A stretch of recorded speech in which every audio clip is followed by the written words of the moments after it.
Hi guys, good evening. Kini din gagawin no kay magkuanta kay padung naman ta mga tulog kay gabi naman unsang orasan na mag alas 9 naman. Oh, alas 9 na. So ang buhaton lang ni first ang buhaton dapat hilampos ug kauna no before ka matulog, hilampos mo brush. Then ikaduha kana ako is kana mag-cleanser pa man ko kintahay no. Ani, so mabutan ko mag-cleanser ko. Wa na ako hatag cotton. So, okay, cotton na rin. Kung gamit din nga cleanser kay kini mas good no. Deep cleanser para ko matanggal ang mga abog pa abog sa kuan.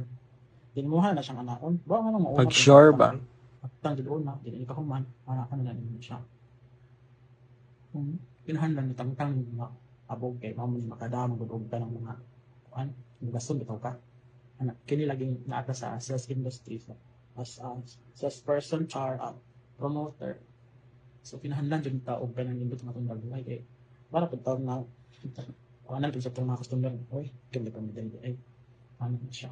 Apelot po hindi kay okay para wala malit behind job no.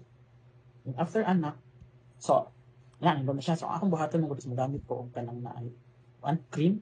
Balik ni sa uban mo gahat pag pisto ako kay ganahan ko pa anti-aging kay guwang naman gud ta. Kay bawta nga taran na. Buhat ang gamit is Zenet no. Din siya sponsored pero yan na auto 2 weeks na ko siya gamit. Pani siya anti-aging talo cream. Buhat mo tinuod pa ni pero gabi man ko siya gamiton.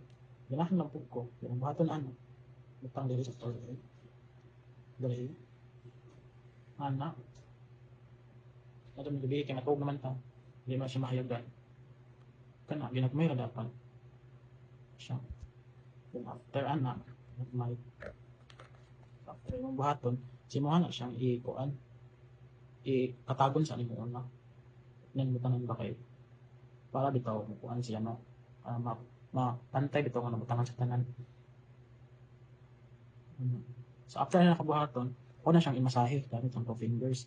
Pag massage hinihinera, dili ka ang dapat mo magpaspas yung massage. So dili mo siya ang ipuspon. Muhara siyang i-massage. Antod nga, pinamamdaman ni mo nga ka nang mapilit na bitaw sila sa skin.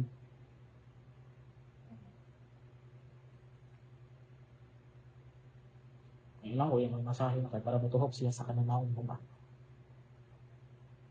Pinilagay yung kuan. Bawang talaga yung content ano ko laging ani na lang no. Kaya para man pud mo. What? Educate or sa baron?